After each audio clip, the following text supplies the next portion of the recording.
the misery, the pain, the anguish of having to now re-record this video because the first time I didn't put a goddamn mic on it and it's just so hissy in the background. Well, what are you going to do? You could, I guess, just drown your miseries in some fun fictional novels. And the one I've got for you here is called The Oracle Year. It's written by the writer called Charles Soule. This guy I've really been getting into of late. I recently did a video on his comic book series Letter 44, a sci-fi book. I'm not a big sci-fi fan. I said that multiple times in the video. It felt almost like a meme in itself.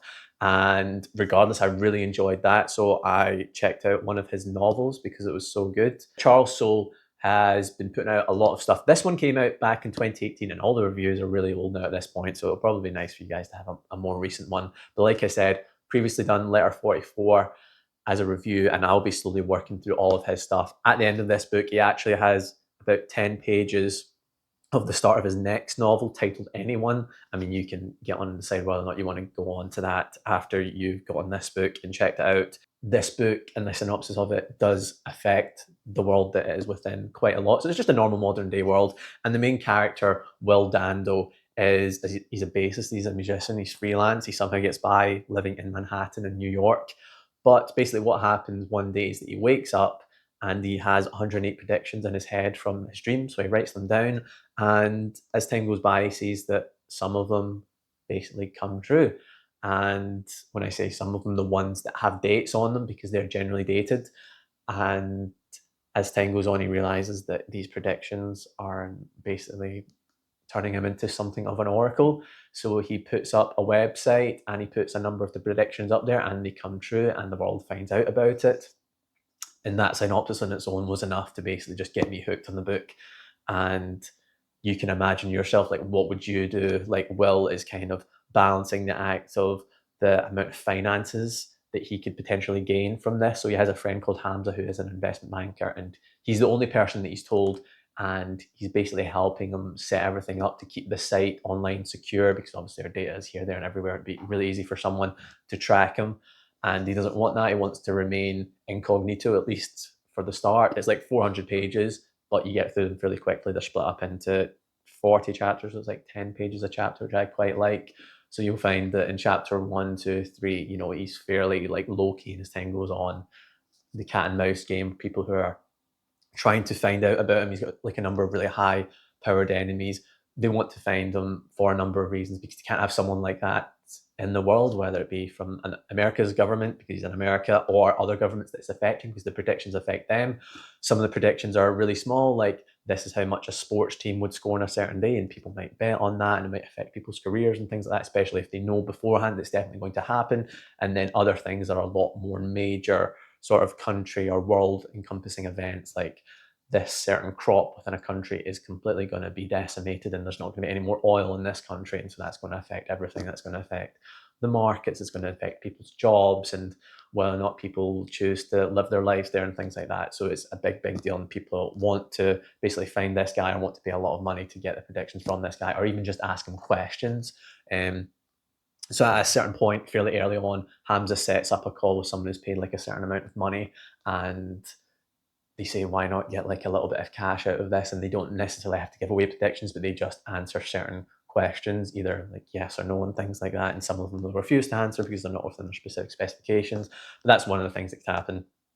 Obviously, he's only told Hamza, so he's not telling anyone else in his life, not his parents, not his other friends, etc., etc. And that's, you know, something else that you can imagine yourself having to do. Like, who would you tell if you suddenly came into this world-altering position where everyone now talks about you in the zeitgeist? You're the biggest thing in pop culture. You are the oracle as people view you. And so that is, like, to me, more than enough for me to get started on this book. I read through it. I'd probably end up giving it something along the lines of like a 4.5 stars out of 5. Wasn't the best book I've ever read, but it was pretty good. And the fact that this guy is pumping out stuff like this, that hopefully, like, I mean, I've read 8 Billion Genies, the comic, the Letter 44 comic. I'm working through that. They're both pretty good. And then this again is also like 4.5 stars out of 5. And this is just his first novel. I think he's put out another few so far. Like I said, the next one is called Anyone. So it's pretty promising for this guy in his career. I say that he's been doing comics for a long time. The guy's like 50, but yeah, it's pretty good, I would say. So the book has about 400 pages, nothing to mention on artwork. As I said, there isn't too many words per page, which I quite like. I'll show a bit of a flick through of it. It means you can kind of get through it. And like I said, there's a lot of chapters that breaks up the reading, which I quite enjoy, rather than having these huge, like 30, 40, 50 page chapters, which are just a bit less enjoyable to work through. As far as cost goes, like it came out 7 years ago, so it cost me, I think, like £3 or £4.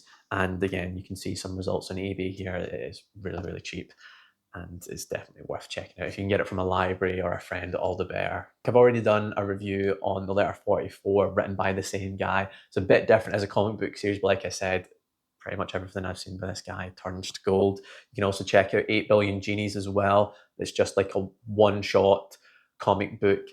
It's kind of similar. It's basically everyone in the world gets a genie. So it's like, oh, what would you do if everyone gets this one wish? Kind of like with this book, it's like, what would you do if you got 100 predictions and they came to you and you had to just work your way through life like that? And so in the book, a ton of people use their wishes up really quickly, and a ton of them keep it for like a long period of time, and the world completely implodes immediately, and so on and so forth. And that's just like one book, which is quite nice. So if you wanted to go and check that out, unless you're a sci-fi fan, of course, the Letter 44 comic book series, also written by Charles Soule, is really good. Basically, there's extraterrestrials, and then brand new president finds out about it, and so on and so forth, dealing with politics. It's good political drama. It's more political drama than it is sci-fi. There's a good selling point for anyone who's not a sci-fi nerd by chance, who just wants to read novels, but actually you probably like comic books instead.